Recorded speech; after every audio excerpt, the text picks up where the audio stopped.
Today is July the 16th, 2013. My name is Tanya Finchum, along with Alex Bishop and Sarah Bowling.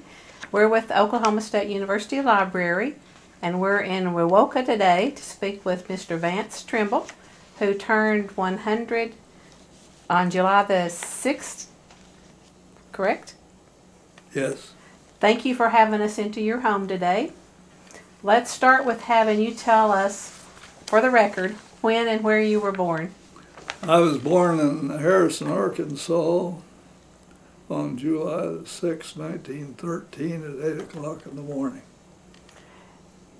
And your parents, what did they do for a living? My father was a lawyer. My mother was a poet and writer. Okay. And what brought you to Oklahoma? It's a very long story. My father was mayor of Harrison, Arkansas, and there was in 1919 there was a railroad strike on the Missouri North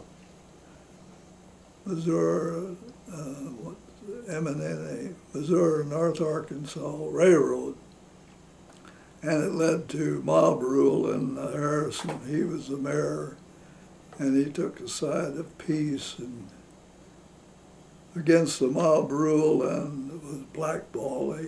Being a lawyer, he decided to go somewhere else, and he went to Okemo, Oklahoma in 1920. Why Okemo, though? Just, was there any ties to Okemo? You're going to have to talk a little louder. Why Okemo? I don't know. Well, yes, I do. Oil development had just developed in the Cromwell field, which is close to Okemo. Okemo is the rail point for the boilers and derricks and rigging that came into the oil field.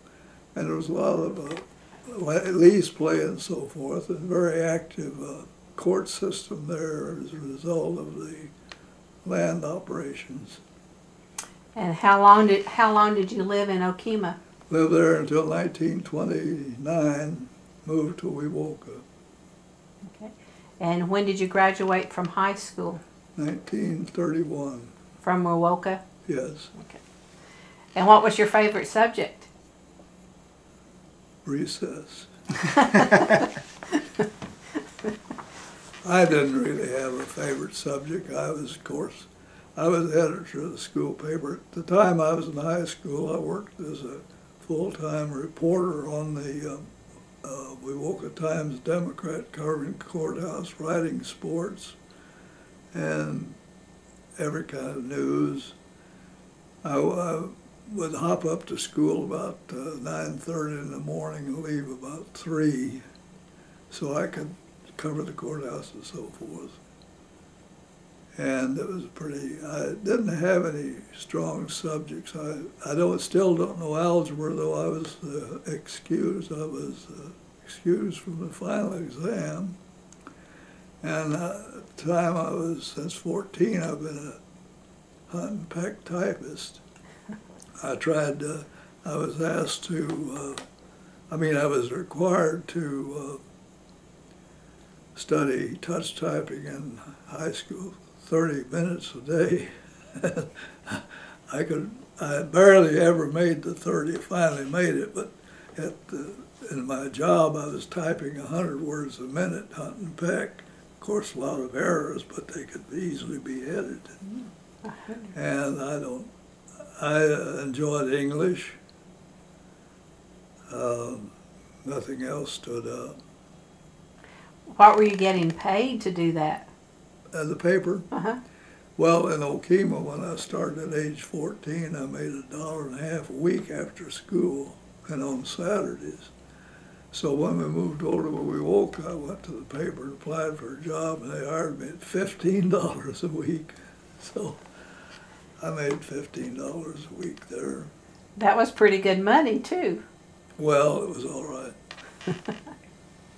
So after high school, what was next? Well, I was, the Depression started, but the Depression was on then. It was terrible, and I had 2 or 3 newspaper jobs around here, Seminole and Maud, and papers were going busted. I mean, they weren't going busted, but they were rocky. They were retrenching savagely, and it was hard to keep a job. So I had always tinkered with my father's Underwood number 5 typewriter. I don't know whether you're familiar with them or not, but they have a bar on the back the carriage slides on. It gets sticky from dust and so forth, so I used to keep it working. Knew quite a bit about the Underwood. So Elsie and I had an old car that cost me $35, a 26 Chevrolet Coupe. It had 4-ball tires, rusted out muffler, pretty bad oil leak, and a broken trunk lid without a handle that had to be kept shut with baling wire. We were lucky. Gasoline was then only 12 cents a gallon. So we decided to hit the road. We had with us a little fox terrier named Gypsy. And so I just went town to town trying to find a newspaper job. We went east as far as the Atlantic beaches in Florida, and west as far as Pikes, and up Pikes Peak. And couldn't find a newspaper job. So I would, in many towns, I would take a screwdriver, a pair of pliers, and a can of oil, and solicit from offices and stores and repair typewriters, adding machines, and cash registers, the repair of which I learned more and more as we went along. We did that for a year and a half. Then finally I got jobs in Okmulgee and Tulsa and Muskogee. I kept stepping up. In Tulsa, I joined the Newspaper Guild, which is a union, of course. Jink Lloyd Jones found some reason to fire a bunch of us who joined. Sports editor had some hot checks out and so forth. I was the last man hired, and they had what they called a staff reorganization, which put me out. It was just to break the union, which he did. Years later in Washington, I met Jink Jones, and he said, "Vance, if I'd known you were going to win the Pulitzer Prize, I wouldn't have fired you." I said, "Well, Jink, if you hadn't fired me, I wouldn't have had the opportunity to win it." And I wound up Beaumont, Texas, Port Arthur, Texas, telegraph editor there for a couple of years. Applied for a job on the Houston Press, which is was the number 3 paper in Houston, Scripps-hired paper.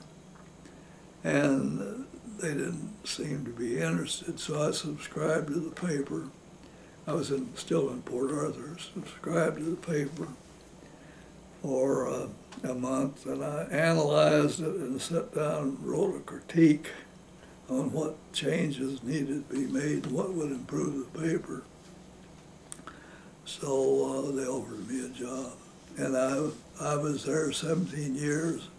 I started on the rim of the copy desk as a copy reader, then they offered me a job as city editor. They liked my attitude and knowledge of the business, and previous city editors, it was a very competitive, tough, mean job because we were struggling to stay up with 2 bigger papers. The longest term for the previous city editor was 9 months, and the managing editor was a smart guy, but a martinet, and couldn't quite make up his mind about things.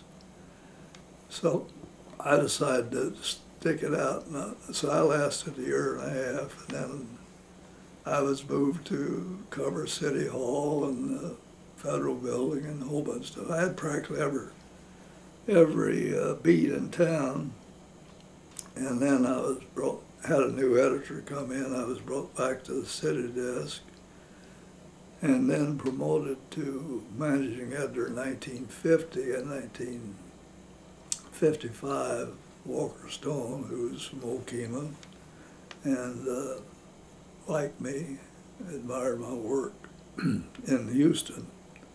I was really on fire in Houston. I was the most aggressive managing editor they'd had in a while, and we scored a number of important scoops or developments. So Walker came down and said he wanted me to come up to Washington and shake up the National Bureau of Scripps-Hour Newspaper Alliance. I got to Washington, and I started not to go. My daughter was in her senior year in high school in Houston, and she was the head of everything.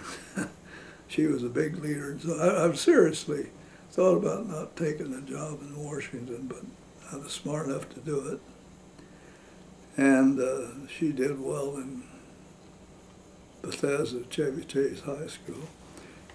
So my job was to run the night desk. That meant to read out the wire. We had 27 papers from New York, San Francisco, Cleveland, Houston, Birmingham, Knoxville, Memphis, Albuquerque, and so forth. And I did a real good job on that, they said. But it was, Washington was very dull compared to the type of work I was doing in Houston, which was hands-on, and you could get a hold of somebody and make them talk to you. You know, in Washington, it's press conferences, and everybody's kind of laid back in the news business. So on my own, I decided to go out and look for stories that I could do off the payroll, off the clock, I guess. And I ran across a book by Raymond Clapper, who'd been a Scripps-Hour correspondent for many years, had a great success in Washington. He'd written a book on nepotism in Congress. And it had been 30 years. I thought, well, about time to take another look. And I looked, and I found that 20% of the members of Congress had relatives on their payroll, and it was very suspect about whether they were doing much work or not. And I spent several months going through the records and checking every member of Congress. Of course, there's 535. So I got a pretty good story together, and the Washington Daily News bannered it. It took up the whole front page. And every day I'd get a new story, a new angle, so forth. And so for about 6 months, I had a daily story. You know, a lot of Iowa, a lot of Georgia, and North Carolina, Oklahoma, various places. And it caused, not much was going on. We didn't have any George Zimmerman or Egypt or anything that was hot, burning. Mm-hmm. So my story caused a lot of grassroots outrage. And Lyndon Johnson was then majority leader in the Senate. Result, and a congresswoman named Iris Blitch from Georgia, I believe it was, spent about an hour and 10 minutes on the floor of the House berating me. I was up in the gallery listening to her. Anyway, a lot of things happened. But Lyndon Johnson felt the heat, and he and Walker were good friends, so Lyndon asked Walker how to get this stopped, and Walker told Lyndon and said, well, you ought to do something. So first thing you know, Lyndon, I think it was about June something, Lyndon decided to open up the secret payroll records of the Senate, bring them more up to date. Didn't fully open them up, but he did something. Why don't you take that, pull that off the wall right here. Let me show you. Can you get over here? Yeah.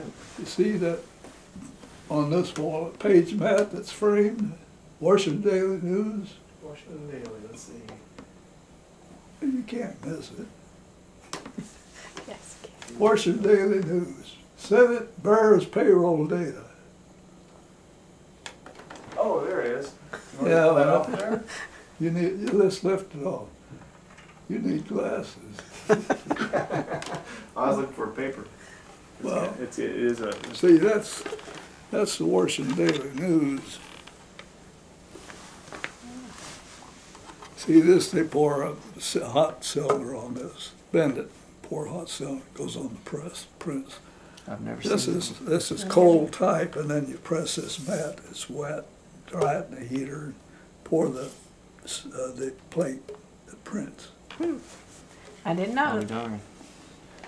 Anyway, that is the reason I won the Pulitzer for national reporting for that year, plus the Sigma Delta Chi Distinguished Correspondence Record for Washington coverage, and also the Raymond Clapper Award. That's a triple crown in journalism. It's been done before. I think it was done in 1950 by an Associated Press correspondent, but it's rare. And that was 1960? So, yeah, the work was done in 59, the prize was awarded in 60. That was just, you did the work and you were surprised it was getting honored like that? Well, I didn't submit it. As a matter of fact, E.P. Dutton wrote me and wanted me to write a book about my work, and I said, I can't do it because I was a great company man. I should have written it. Anyway, I didn't, the scripts submitted the stuff, not me. Were you surprised? Oh yes, I was terribly surprised and gratified. Mm-hmm. There's a trade publication, editor and publisher. Scripps Hired has been advertising on the back cover for years and years and years. My picture appeared there on every time I won one. Last one said, Triple Crown winner. Anyway. So how long did you stay in D.C.? Well, I was there until 1963. Two or three things happened after I won the prize. The editor in Houston wanted me to come back and be the managing editor for a short period, well, about 3 or 4 months.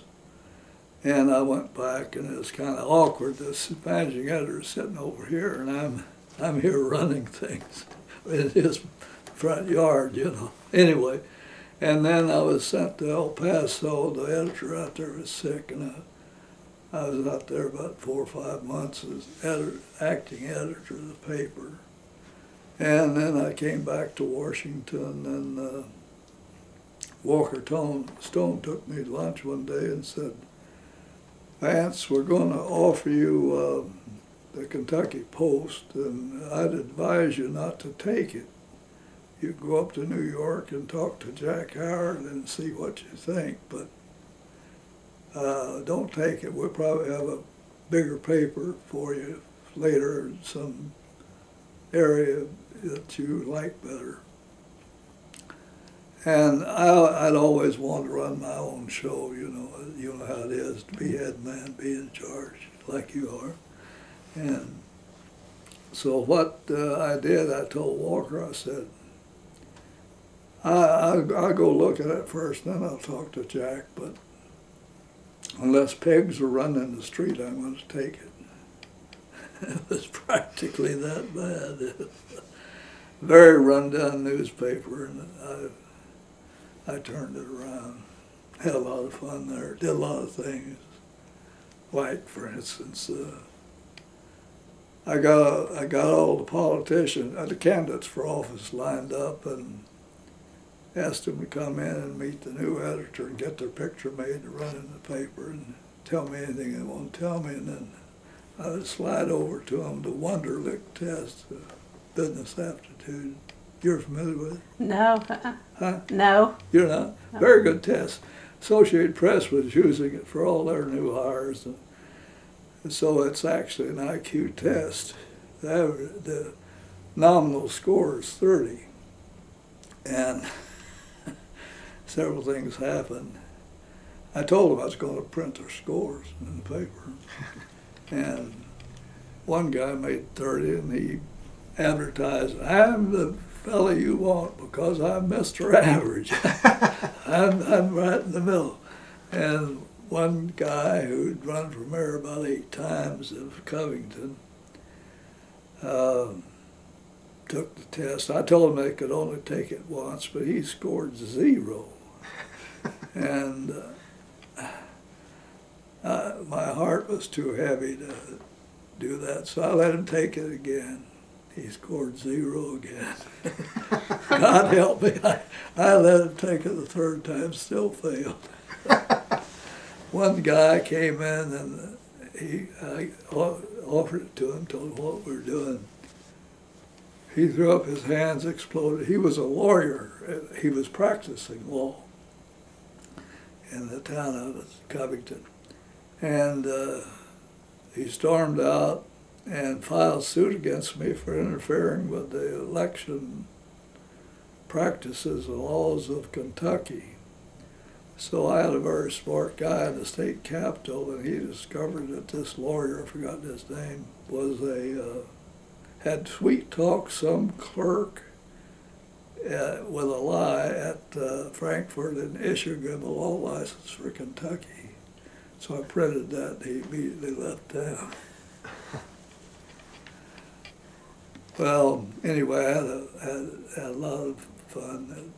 I uncovered a lot of things at the Kentucky Post. It was a great experience. And the WCPO story quotes a whole lot of the people that worked for me. A lot of it came down here on the things I did. You say you saw it. Did you see my picture in jail? Mm-hmm. Yeah. What's that about? Okay. Well, anyway, it kind of told what was happening there. Next question. Do you want to tell that for the record? Well, it's printed. Okay, he's read it. Okay. It's photographs. Well, I want to know what your role was in getting Northern Kentucky State College. Well, when I went there, the paper was strictly a Democratic paper. Republicans didn't get in at all, and I changed that. I made it an independent paper, and we gave the Republicans as much space for what they did as the Democrats got. And I was not a community leader. I don't believe in that. I wasn't that smart, didn't have that much time. I had a job to do, and I stayed off of boards. I got trapped on a couple, like the Cincinnati Museum of Natural History, and one of the, I don't know, I avoided them, but I did work with the paper to try to develop things that were necessary. I was one of the strongest drum beaters for the college. I could see a great need for it. And other people joined in. I was not alone, but I helped it and kept the idea alive. It took 2 or 3, 4 years, I've forgotten. And were you present for the groundbreaking? I don't remember. You don't remember. And that was in Covington? Well, it's in northern Kentucky. It's closer to Newport than Covington. Okay. Or St. Thomas. Well, in 1963, that's when JFK was assassinated. Do you remember? Oh, yeah, I remember that very well. Walker Stone and some other people from Washington were visiting me, and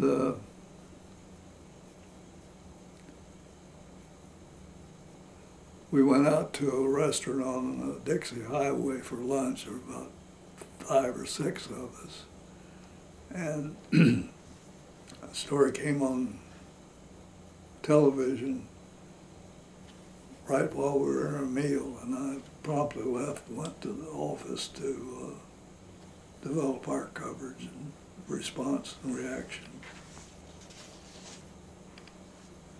On events like that, are there other ones that stand out? Oh, we had a big night supper club fire in Covington, at Beverly Hills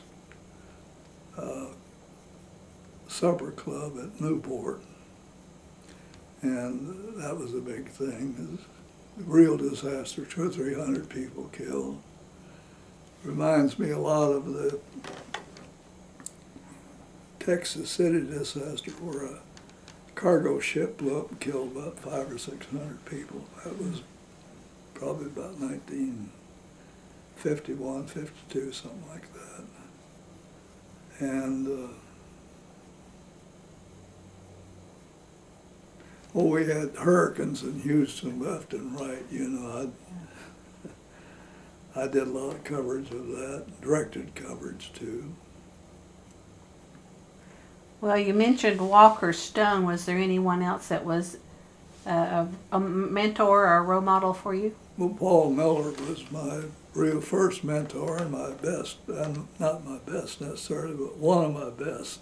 Are you familiar with Paul Miller? A little bit. Well, Paul was from Pawhuska, and he went to A&M. He was editor of the Oak Legion, I think, as a sophomore. Walker recruited him because Walker was a graduate of A&M. And then, of course, that was during the Depression, and Paul's father was a preacher, minister. I guess I don't know. Anyway, he was about 24, and he came down to Okema to work on, be editor of the Daily Leader, $35 a week. And he grabbed me and pulled me in as a cub, and he got sick for about a week, and I put out the paper. And I used to have to go down to the telegraph office and get the bare bones report. We had what's called a pony report. You have to embellish it. You have to know the first names and who the people are that are in the pony report, you know. So Paul was really my best mentor. He got me a prospect of a job at OU to be correspondent for the Daily Oklahoman, which he had been. He didn't go back to A&M. He went to OU to finish up his college course, but I was married, and I just couldn't see how I could carry it, so I didn't go there. But Paul was always a friend, and we stayed associated throughout his life. As a matter of fact, we visited. He had the stroke. He went to Gannett newspapers, and he went to Associated Press as president, and went to Gannett newspapers as publisher. Developed USA Today and other things. So after he had his stroke, he was in Palm Beach, Florida, and we went to visit. Elsie and I went to visit him 2 or 3 times. His wife was very friendly to us. They got married in Columbus while he was with the AP Bureau there. She was the society editor of the Columbus Dispatch. Very nice people. And Paul was having trouble with one of his boys, Paul Jr., and I hired him in Kentucky as a reporter, and I was able to, they were estranged. I hired the boy as a reporter, sort of an intern, I guess. Started as an intern, became a reporter. And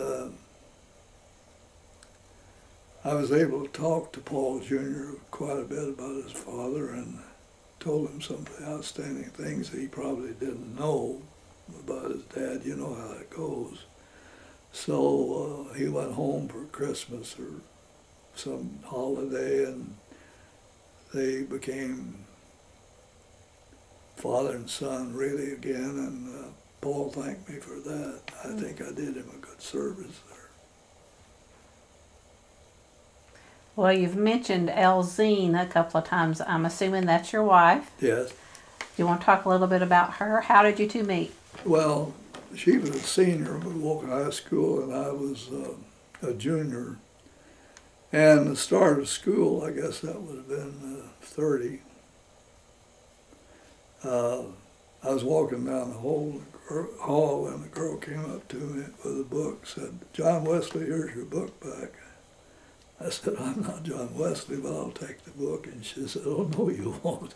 Anyway, turned out she was in my journalism class, and I was named editor of the paper, a school paper. It was a 4-page print paper. It came out, I think, weekly. It was a real job to do. Anyway, she was a business manager. So we were put together a lot, and we started going down to, she would go sell an ad to the hardware stuff, 50 cents, you know. We had to take a 5-cent commission and go to the Roberts Drug Store and get in the back booth near the record player and order and get a nickel Coke and take 2 straws and split it. And that was 80 years ago, 80 years ago. Anyway, we were in love, and we got married as soon as we could. And then the Depression hit us, you know. It was tough. I was laid off by the Times Democrat. That's when we started traveling around the country. And where did you go on your honeymoon? This is kind of an unusual story. I was 19. I had to get my parents' permission to get a marriage license. I was working then in Seminole. I had a car, it had a busted motor, and I was hitchhiking back and forth between Wewoka and Seminole.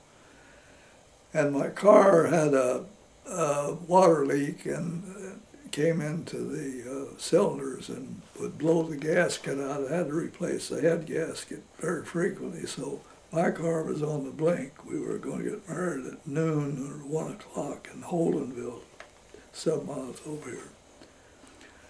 And I bought Elzine a platinum ring for $10. That was pretty expensive. And we went to Holdenville and got married about 1 o'clock. We'd already rented an apartment over here, a few blocks from here. And there was a M&P grocery here called Ma and Paul Grocery. So after we came back from getting married with our friends, a couple brought us back, we went down to M&P and bought groceries, 2 bags of groceries, probably about $5, 2 big bags. You know, things were cheap, and bread was 10 cents a loaf, and eggs were 10 cents a dozen. Butcher would give you a soup bowl, not the same way. Anyway, so we went out to the apartment, and then I had to go to work at 4 o'clock in the afternoon. I had to in Seminole, work till, 4 o'clock in the morning. I was the news editor of the Seminole Morning News. And so I had to hitchhike over there and work till 4 o'clock in the morning. And at 4 o'clock in the morning, I had to hitchhike back, 4 a.m. But fortunately, there was a bread truck that made a run over here about that time, and so I got a ride back. And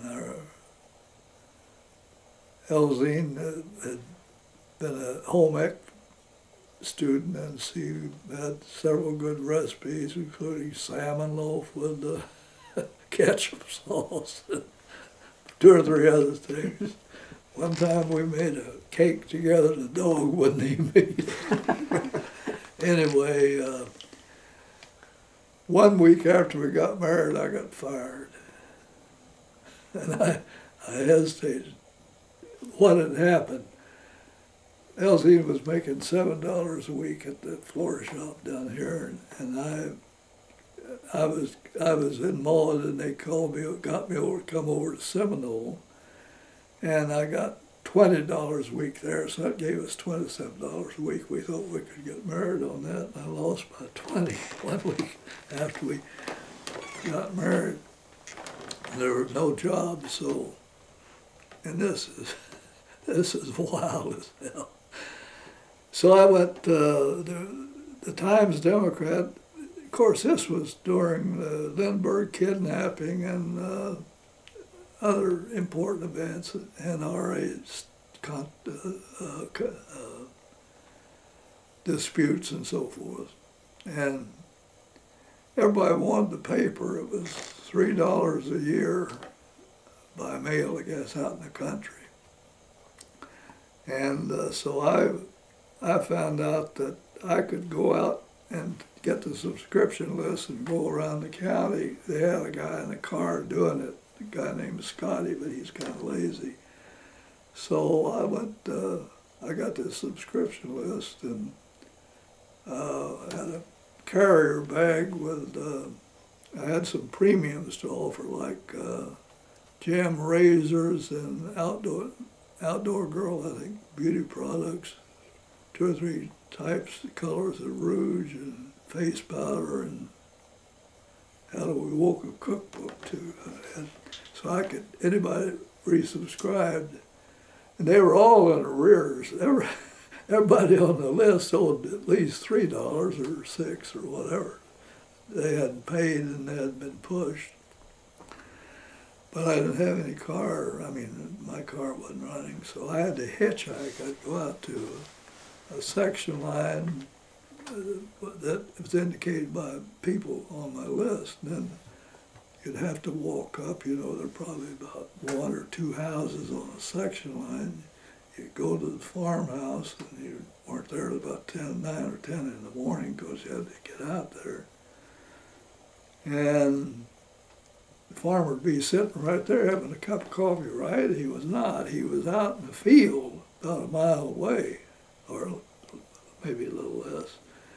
But was he at my end of the field? No, he was at the far end. So I'd have to tramp down these furrows or wait if he was close enough, and he would want to resubscribe to the paper.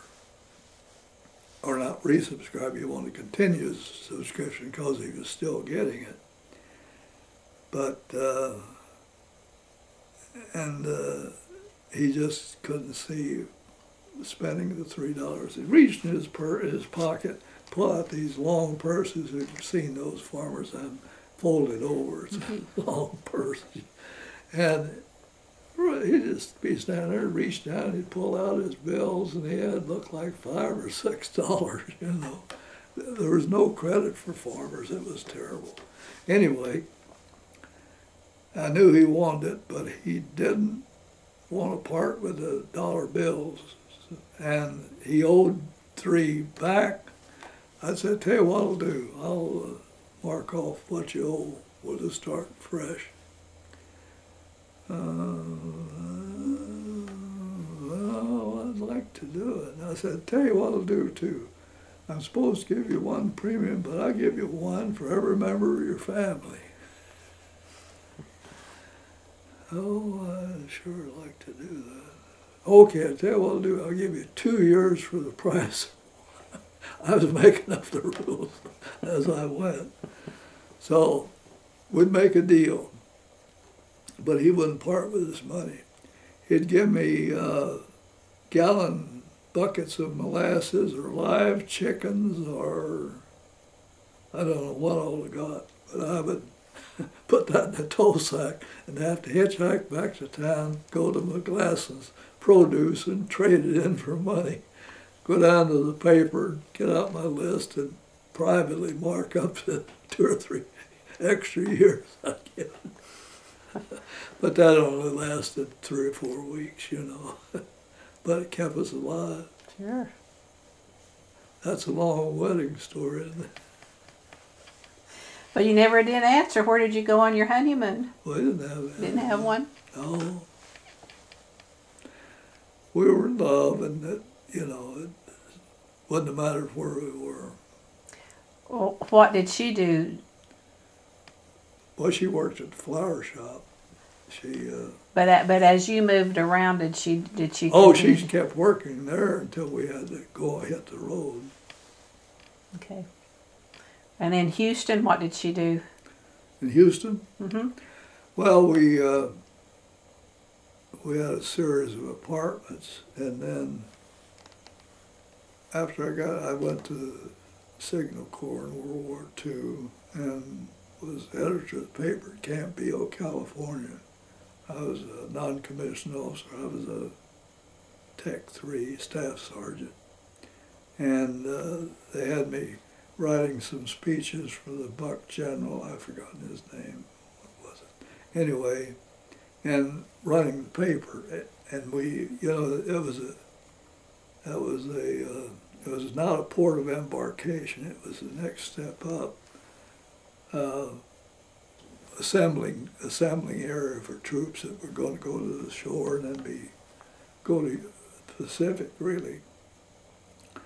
So we had AP guys, all kinds of guys there, and come through. John Ward Hawkins, who were authors, Saturday Post writers, wrote their first book, I think, was Pile Buck, which was made into a movie. And we had a lot of good people, good photographers and everything, and it was a weekly paper, 4 or 6 pages, printed by the Marysville paper, and I'd go in and make it up and so forth. And so when I got out of the Army, I came back home and I said, I think I could build a house for $5,000 in Houston. So I went around and talked to a bunch of architects, and then I drew some plans. One architect had a great thing. It wouldn't fly now, but he had a nice building with corrugated asbestos transite on the sides. And it's very strong. Well, it's pretty strong, and it looks nice. So I bought a lot in West University Place in Houston and designed, it was,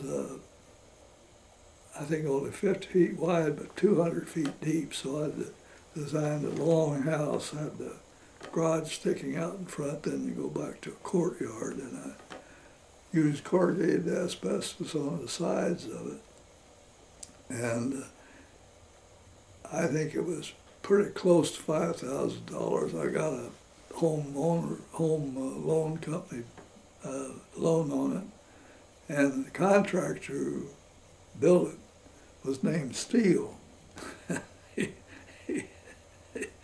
He got the house almost completed, and then I was in bed with a flu or something. He came over and got me out of bed to go over to East Side Bank in Houston and go on his note for, must have been $500, and said, if you do this for me, I'll have your house finished 2 weeks from today. So I haven't seen him since.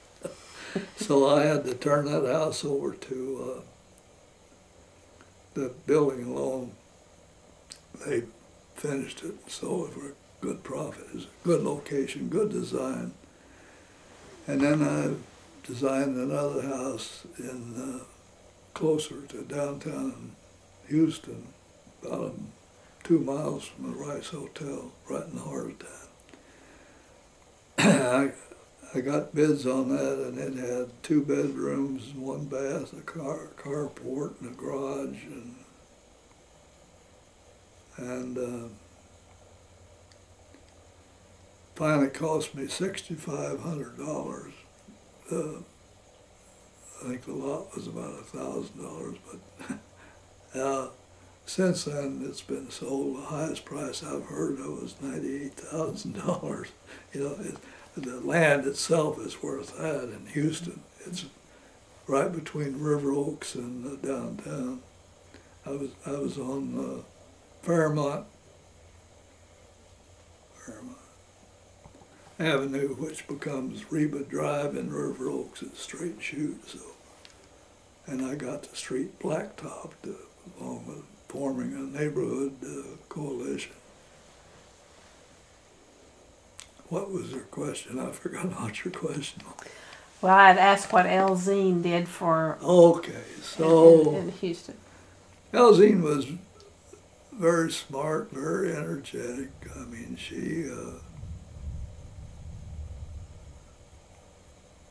she was always trying to work and do something and be helpful. She became a great bridge player and dealt in ceramics and painting. These are Very, pictures very here. pretty. These are not. She has better ones than these, but she didn't stay in painting very long and didn't stay in ceramics very long. She was a great hostess, great entertainer, and was extremely helpful there. When we went to Washington, she became great friends with some of the buddies of Lyndon Lady Bird Johnson and also Sam Rayburn and his crowd. And we were invited to a number of receptions in the White House. Matter of fact, in the East Room of the White House, one group of editors was there. It was a pretty big party, and our friend from Fort Worth, who knew Lady Bird and Lyndon real well, better than we did, longer, danced up to Lyndon, and Lyndon cut in on Elzine. She danced with him in the East Room. And we later on spent a lot of time with Nixon, went to one of his prayer breakfasts in the White House. And Elzine was very thoughtful, very helpful to people, and she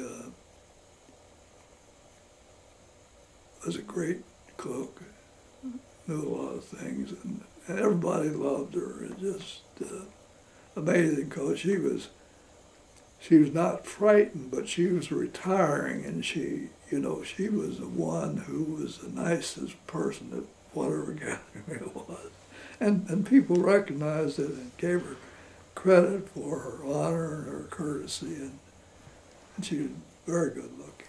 Well, we stopped by the Singing Tower on our way into town. You did? And we saw some of the poetry. Did you like that poetry? We did. Yeah. The tower's very nice, too. Thank you. Do you want us to tell us the story, how that came about?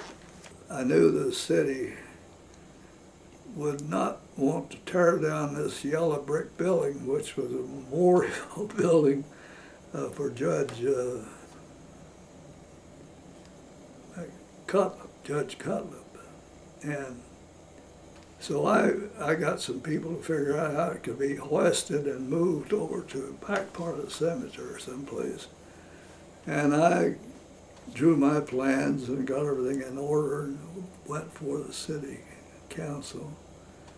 And they accepted my proposal and agreed to remove the yellow brick building. It's the only place there. See, that, as a matter of fact, that's such a small area on the southeast corner.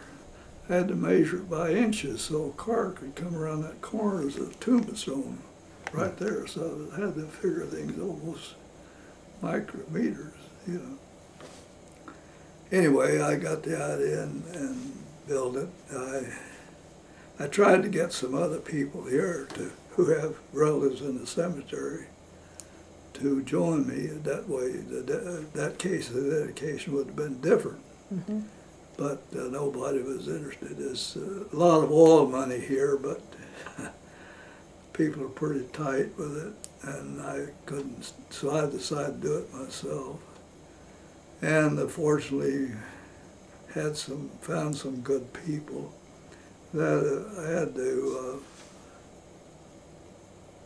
had to measure everything very carefully. And I put a pool in front, and the two little girls were down in the pool in the water. They had a fountain there and the apparatus to make it move, and turned out that And then they had to find a sculptor to make those and everything. It turned out that the water spraying on the bronze discolored it, so I eventually had to take the things up to Studio Norman, have them refinished and brought back and remounted, fill in the pool. And I don't know, everybody seems to like it. It's very nice. It cost more than I thought, but it was worth it. It cost $150,000. Did you design your house in Covington too? Yes, I did. So you're creative in multiple ways. Well, while I was here, I built a car from scratch. A car? Yeah, Model T Ford. My father, one of his clients, had a salvage shop down here. Put my older brother in charge of liquidating it because the guy needed the money and he had to go to prison. So I went down there and found a set of beautiful wire wheels. They were not bicycle thin, but they're very small, very beautiful white wheels, which was unusual, kind of like an old Humpmobile or something. Anyway, I found a good frame and found a new front neck head and a Bosch ignition system, all in which were would be about 29 or 30. And so I assembled it. It was a Model T, but I turned the springs upside down so it would be about as low as cars are now. And then I had some hoops, made a racer body for it, covered it with heavy canvas and lacquered it, put some dope on it and painted it. And it's kind of an interesting car. I drove it quite a bit while I was in high school. And my house in Covington was just kind of a Frank Lloyd Wright style. I visited several Frank Lloyd Wright houses. I don't like his floors, you know, they're solid. You drop a glass, you're going to be sweeping up pieces for a long time. But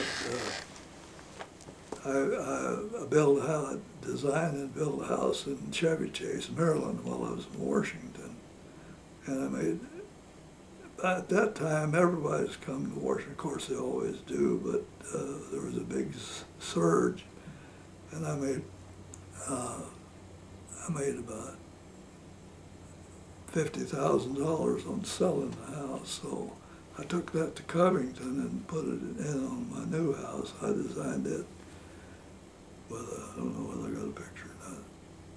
It was 5,000 square feet. And it was built on the hillside above the Ohio River looking over to downtown Cincinnati. It was a spectacular house. It's been sold twice since. The present owner, I think, is the father of the owner of Clear Channel Television, or I think he sold it. I don't know who owns it now, but he was at the time they bought the house. Falling water? What? Like falling water? Falling waters? No, it's not on a ledge, and I built a gazebo in the back and a garden room on it, and a little fountain, and Elzine wanted some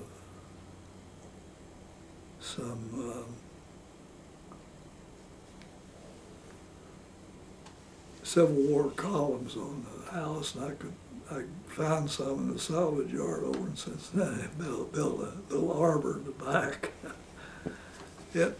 Falling Waters was more or less copied by Sam Walton in Bentonville, Arkansas. It's not exactly the same, but they dammed up a creek and they've got part of the house going over it. I've visited there a couple of times. He was you did a biography for him? Yeah. After retirement? Oh, yes. while I was working, I wrote my first book, which was The Uncertain Miracle: A History of Hyperbaric Medicine. And I was invited to come down to the Houston Rotary Club by a friend and speak about it, and I did. And they circularized other Rotary clubs I talked in. And Omaha, Kansas City, Jacksonville, Florida, Cincinnati, and a couple of other places. And Doubleday printed the book, but I think they only had a run about 2,000 copies. It was a marginal book. They didn't know anything about it. You know, not many people at that time were talking about hyperbaric medicine, and doctors were kind of afraid of it because oxygen is toxic, and unless you know what you're doing, you can kill people, which is pretty easy. And then after that, I was working on the E.W. Scripps book, which was published by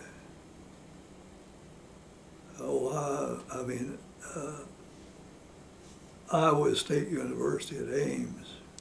I had a contract with Doubleday, but the book ran too long for me. It's 495,000 words. Scripps is a fantastic guy. And then I did Walton, and I did Happy Chandler, and then I did Chris Whittle and others. How would you pick who you would do? Well, I didn't know anything about, I knew about Scripps. I just found out about hyperbaric medicine from Harlan Sanders, Colonel Sanders, Kentucky Fried Chicken. He was going up to St. Barnabas, New Jersey, to a hyperbaric chamber about every 6 months and taking a refresher dive. It does increase the oxygen in your brain, and that lasts for a few weeks. It perks it up. And I didn't know about Walton. I just heard about him, and I was down in Florida. Went by one of his stores, very small, and so I wrote I decided I could do the book, and so I wrote a proposal for New York publishers. I knew enough. He was at that time the richest man in America, and was an interesting character. So I wrote about a page and a half proposal and sent it to about 20 New York publishers. A few responded and declined my offer, and some ignored it. And somebody who was working in a car wash in Austin, Texas, also submitted a proposal, I found out. Matter of fact, I think he heard about mine and called me up. Anyway, nothing happened, and one afternoon I got a call. The guy said, "This is Dick Merrick at E.P. Dutton." He said, "I got your proposal on Sam Walton, and I'd like to talk to you about it. I'll pay your way if you fly up here Monday and see me." I said, well, I was in Covington then, of course. I said, well, I'm selling, so I'll pay my own way and I'll see you. So I went up, we talked about 20 minutes, and he said, "I'll give you $40,000 advance to write the book."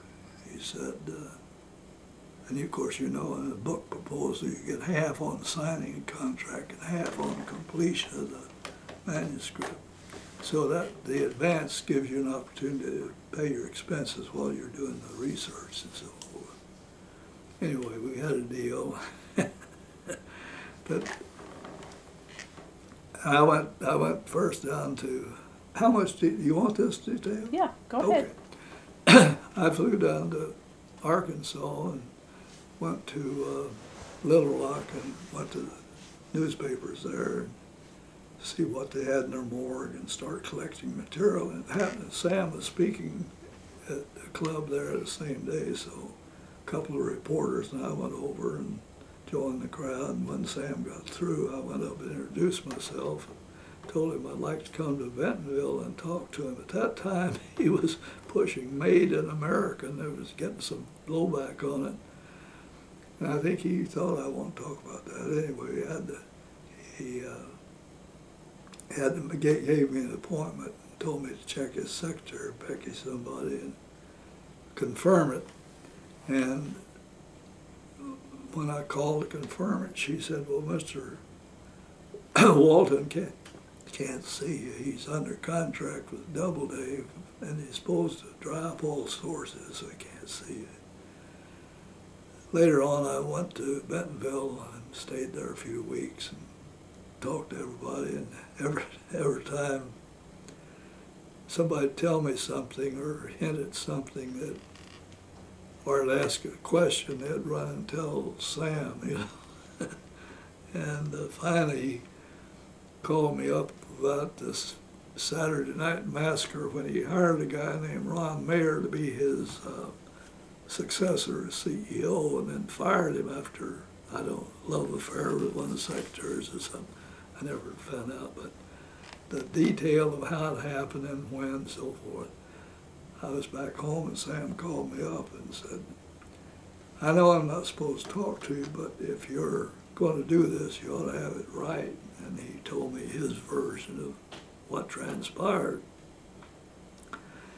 And I ran across a lot of flags and explosions in my research, and the first thing I know, I'd be getting a call from Sam.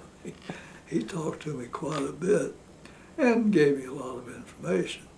He hired 3 writers to do his story, including, you probably know him, the 66 road guy in Tulsa.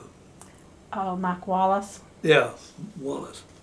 And then he hired the bureau chief of Fortune magazine in Atlanta, and then he hired some. Fired them all. They didn't please him. When I tried to talk to him, he had a confidentiality agreement with them. They wouldn't give me spit, you know. So anyway, I got all myself. And as far as, I don't know how I got connected with Chris Whittle. Maybe somebody on the Knoxville News Sentinel suggested. Anyway, I spent a lot of time in the News Sentinel morgue and with other people in Knoxville. And it was a really good book. Chris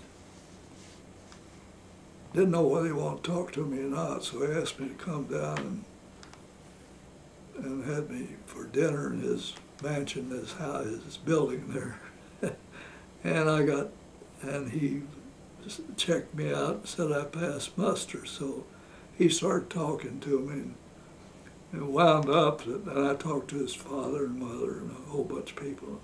Oh, he had a sister too. She was very helpful. And 2 or 3 people gave me a lot of information. Chris even let me talk to his psychiatrist in New York. I've never had that happen before. I talked to the guy about 6 times on the telephone. And in the wind-up, Chris was in New York most of the time, and every Saturday morning at 10 o'clock we would have a conversation. And the publisher of the book named it Empty Empire. And Chris went through the roof, so did I, because it was not an empty empire. But Chris came up with the title Empire Undone, which it was. During that, he dealt with some publisher in London, and of course, I didn't want to go to London to see about that. So I called up and got his secretary and made an appointment to talk to him in London or by phone about 2 weeks hence or something. And I got him. I did a lot of research on Chris. I liked him a whole lot. He seemed to like me. He had a good idea, as you probably know, to get an idea and go sell General Motors or Canon or somebody on it, camping with photographs and this, that, and the other. And they would give him an advance and support the project, and he got it, and it had his profit. And it did tremendously good work. And then when he decided to buy all those televisions on his own and put them in the schools and kept and take his revenue later, it just didn't work. Happy Chandler was a very interesting story. I'd known him and liked him, and he was quite old, but he was active and alert. And he lived in Versailles, Kentucky, which is pretty close to Lexington. And I would drive down there every morning, get there at 9 o'clock, about 5 days a week, and we'd talk, and then I'd eat lunch with him. He had his Southern cook, you know, wonderful food. And then I'd drive home. And one time I was down there and a snowstorm came, and we couldn't drive, so he gave me a pair of his pajamas, and I slept in his guest house. He was a lot of fun. He loved Elzine. You were asking about Elzine. You know, when I was in Covington, it's a very strong Catholic town, and the bishop there is, you know, a little count or lord, I guess. He has a lot of weight. I printed something in the paper that made him mad. I don't know what it was. It was a trivial thing, but he let it be known, and I didn't like that. I wanted to find some way I was right and he was right, you know, but I wanted to find some way to make friends with him, and I did through my lawyer, who was also a Catholic bishop's lawyer. And we would meet out at the lawyer's country home, and the bishop got to knowing me and knowing Elzine, because we were all there together. And, you know, sausage making and dinners and derby parties and this, that, and the other. So Elzine invited the bishop to come to dinner. Whatever she had and her attitude, and she made charm the hell out of him. And he would make trips to London, to Rome, and he'd sidle over to Elzine and say, "Take this, but don't tell anybody. It'd be a necklace or something, you know." So I didn't bring anything to anybody else. And we went over to his bishop's house several times, and they popped up with a World Health Organization meeting in London. The bishop was going, the lawyer was going, the lawyer's wife, and a group of maybe 8 or 10. So they invited us to go. We paid our own way, but they invited us to go and be part of it. We went. We had an audience with the Pope. It was the public audience, you know. It has a big stage and a lot of bishops and cardinals and everything up there. And this was Pope John Paul. And he spoke in about 6 languages and took his time, and when he came down off the stage and came up through the center aisle, all the women stood up in their chairs, tried to see him, tried to touch him and everything. And anyway, I guess that's too much of that. Are you working on your own autobiography? No, I'm not. I probably should have, not so much for public sale, but for the family, and actually for myself. I can remember back to 4, 5, and 6 pretty well. I remember my brother and I getting out and starting to dig a hole to China. We were going, it was about 3 feet square. About the same time my grandmother died. That was my first knowledge of death, you know, intimately. And I remember detail like while we were waiting for the funeral, which I guess was 2 o'clock in the afternoon, my older brother and I were on our own. And I remember buying an all-day sucker, which is grape, and it's kind of lumps on like cobblestones on the top. You know, it's strange that you remember those things. I remember being seduced at the age of about 7, by Mary Ward Mitchell, who was about 10 or 11 or 12, I don't know. But she'd been to California, apparently had some sex experience of some kind, came back to, she lived across the street from our house. I don't know what happened. I'm not sure what happened, but I know she was there. We'll come back next year and read it. What's that? Your autobiography. We'll come back next year and read it. Well, you know, I had to tap a telephone to solve a big mystery in Texas when the college coaches showed up to speak at the Shamrock Hotel all bloody and went and washed and cleaned up and made a speech. But at that time, which was about 51 or 2, somewhere along there was a lot of betting on sports, and coaches were suspect, and alumni leaders, and I don't know, it was in the air.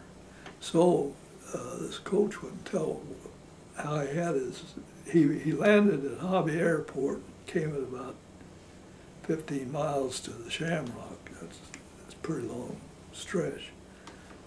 And we kept trying to find out what happened, and I was managing editor then, I guess. And my city editor did an unwise thing. He told the president of the college that we knew that he knew who beat up the coach, which was totally untrue. It was that good cop, bad cop push, you know. Anyway, and so the college president blasted the hell out of us with it. At that time we had AP, UP, and international news source. We got a really black eye for yellow journalism. So I just said, well, damn it, we got to solve this thing. So we set out to do it. It took quite a bit of time. And it turned out that our number one suspect was the husband of the coach's secretary, who were having an affair, and her husband found out about it, so he beat the coach up. And so we started at the airport and covered everything to the Shamrock Hotel, and got the district attorney to call in our number one suspect. When you've got a good paper, you can do things like that. And he denied everything. The husband denied everything. So the district attorney had done his best. Everybody had done their best, but I knew that we could get it if we stayed at it. So we found out that this couple had moved to Houston, and they lived in a big warren of apartments. And the sheriff was a friend of mine, so I told him I wanted to tap the guy's telephone. We were going to try to push on it. So the sheriff got the pair and cable numbers, and the connection appeared in a 5-6 block area, 4 or 5 places. And I rented an apartment, right, an empty apartment. I lied to the owner and told him I had the guy coming to work for me. I didn't know whether they'd like it or not, but I paid a week in advance. Got the apartment. It had a phone in it. Went over to this junction box across the street where the couple's phone was also hooked up. So all I had to do was hook my phone to their terminals. But there were 4 sets of terminals up there. I had to go up the pole 4 times. I had a big bruise on my hip from hanging on, thigh from hanging on that. Not everybody likes this or appreciates it, but it was, I thought it was necessary. Anyway, we got the phone tapped. I had a recorder there hooked up to our phone. And the city editor, who was a bad boy in the case, he called the husband and said that the newspaper there identified it, said, we finally broke the story, we're going to print it tomorrow. And it wasn't me. So we kept listening on the phone, and heard the boy ringing out, and one answered. He said, Mother, let me talk to Dad. Oh, son, he's already gone to bed. Well, it's important we get him up. So the father came to the phone, and the boy said, they say they know that I did it, and they're going to print it tomorrow. What should I do? And the father said, "You're just going to have to keep your mouth shut like you have been." We knew then we had the right people and right story. So I had our lawyer, who happened to be, who was that? He was one of the Nuremberg prosecutors, Leon Jaworski. Well, and I guess you all have heard. Anyway, he called the coach and down. He had this. It's not illegal to tap a telephone. It's illegal to expose what you've learned, what you've overheard. So our Leon just pretended we knew everything that happened, had these documents in front of him. And the coach confessed, but he had previously lied to the president of the university. So the coach said, "Well, let me get through with spring practice. And I'll issue a statement Monday that I knew who beat me up, and it was a personal matter." And we agreed to just print that on page 1 without anything else. But the president was upset that the coach had lied to him, telling him he didn't know who it was that beat him up. He fired him promptly. And I was, I felt bad about it, but it was one of those things that we should have done. I was playing bridge in Washington with Lou Nichols, who was at that time #2 guy in the FBI.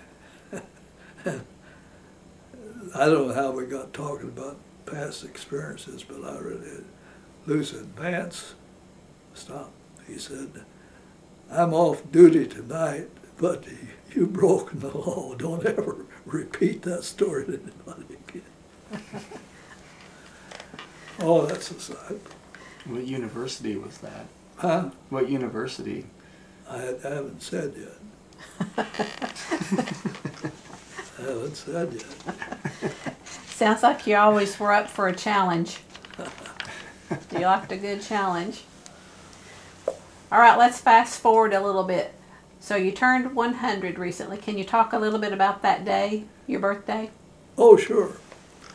I was surprised. Well, I know that 100 is a news event, and I knew that I was involved, but I'm not unnecessarily modest, but I didn't like the attention. And I first rejected the idea of having a reception party. Finally, I agreed, and my daughter and my nephew's wife and some other people here, city attorney, when they arranged everything and kind of issued a general invitation. And to my surprise, my first administrative assistant in Covington, who later became executive assistant to the president, to the publisher of Scripps Howard. He had an important job like buying jet planes and stuff like that, really high up. She now works for the TV, it's in Knoxville. What is it? Television branch of Scripps. Anyway, she came, brought her husband, and one of the first girl reporters I hired, Nancy Moncrief Phillips, came with her husband, and Tom Sheffey, who was one of my early reporters, came from Hartford, Connecticut. And Carl West, who was editor of the Frankfurt paper for 34 years, used to work for me, came down. And we had a couple of cocktail parties here when they arrived, and then on Saturday we had a rolling brunch and another rolling brunch here on Sunday. And we all went to the country club from 5 to 7 o'clock. There were about 100 of my friends there. Carolyn had a photographer, shot pictures and everything. I spoke for about 20 minutes. And the governor sent a proclamation, and the city called, had a Vance Trimble today. And a couple of other things, I don't know what they were. And that was about it. Everyone wants to know what's the secret to living that long. I told him. I laid it off on you. I made a big joke out of it. You're requesting my recipe for longevity. I don't know whether we talked about it or not, but I told him I got impressed by the professor.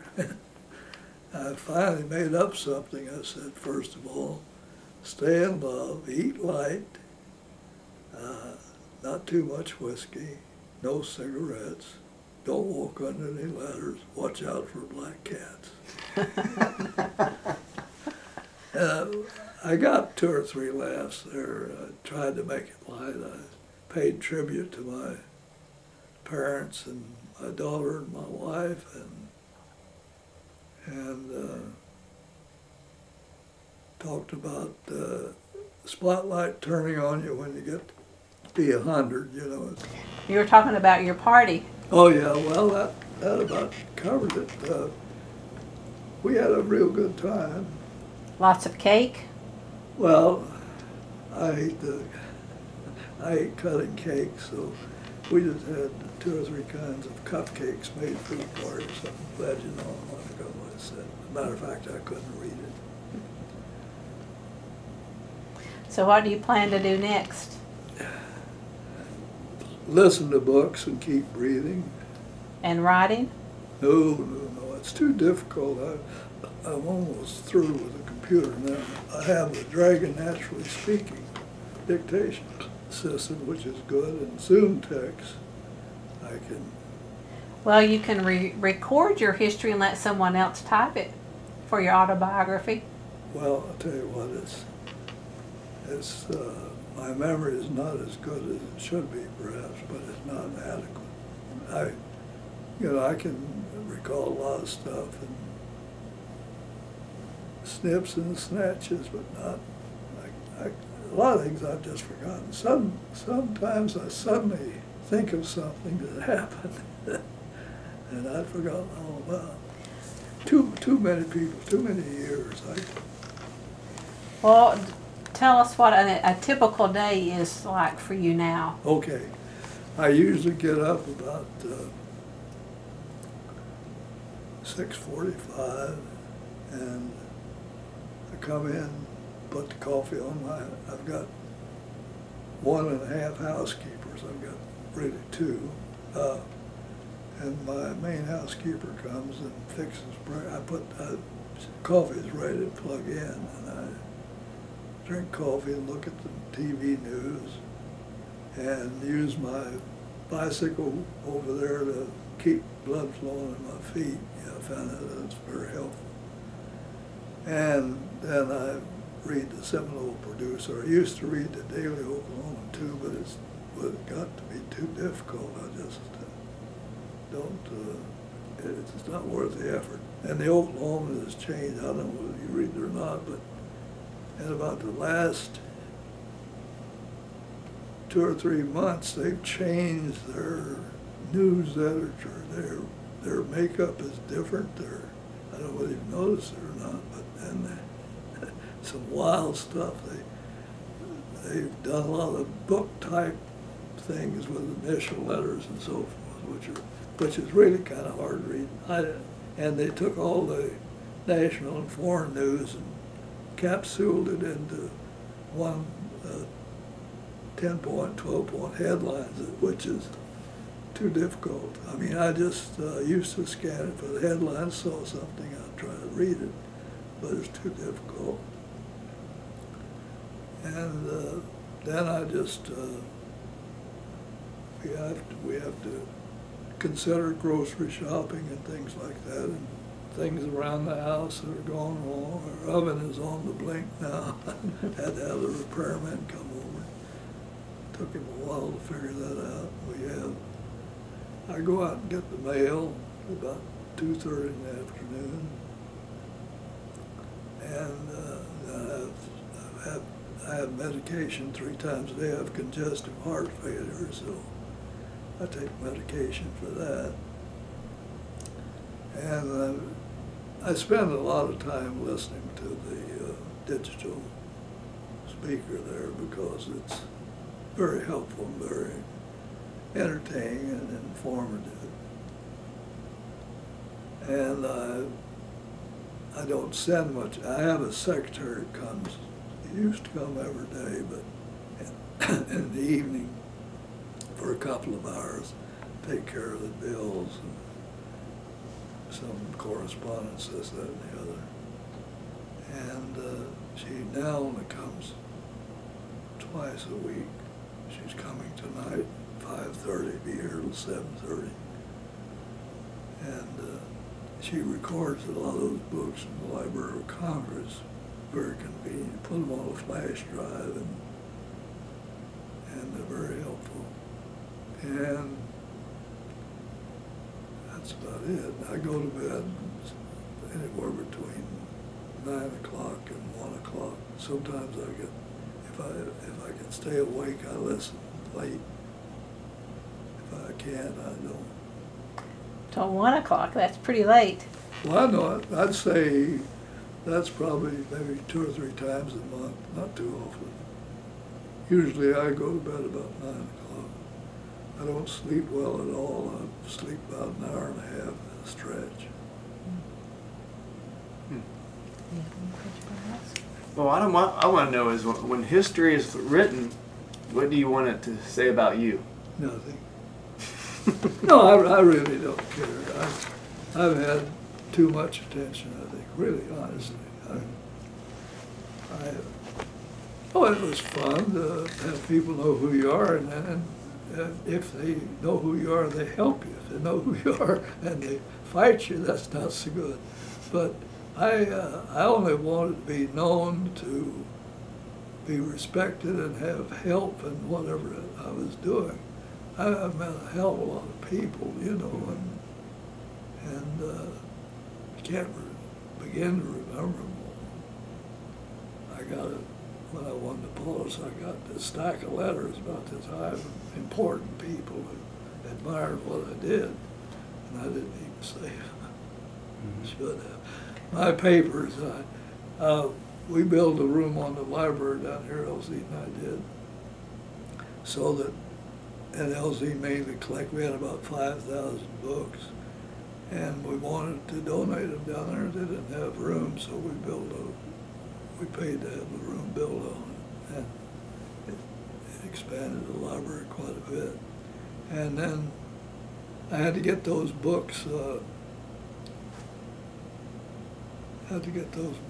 evaluated for tax purposes. And I called OU and tried to find somebody who could put me in touch with a person who could do that. And I got a hold of Don DeWitt at Western History Collections. And he recommended David Derry, who was then head of the journalism department, chairman, I guess. And got with David, but Don said, how about your papers? Could we have them? I said, I don't think you want them. They're just a bale of stuff. No, he wanted them, and so I shipped them all down here. And I think they've got a 4 or 5 foot pile, and there are a lot of important people there. They've got it in inches, you know. Wow. But anyway, in my Scripps research papers are at Ohio University.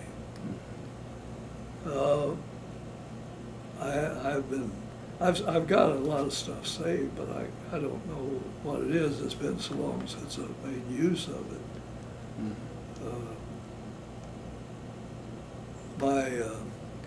'Cause nephew, a psychiatrist in Dallas, supposed to bring another of my nephews. We're going to come this weekend, and they're both interested in our family history. I've got papers on my grandfathers, my parents, and so forth. I think they want to look over that. And where did they come from, your grandparents? Well, my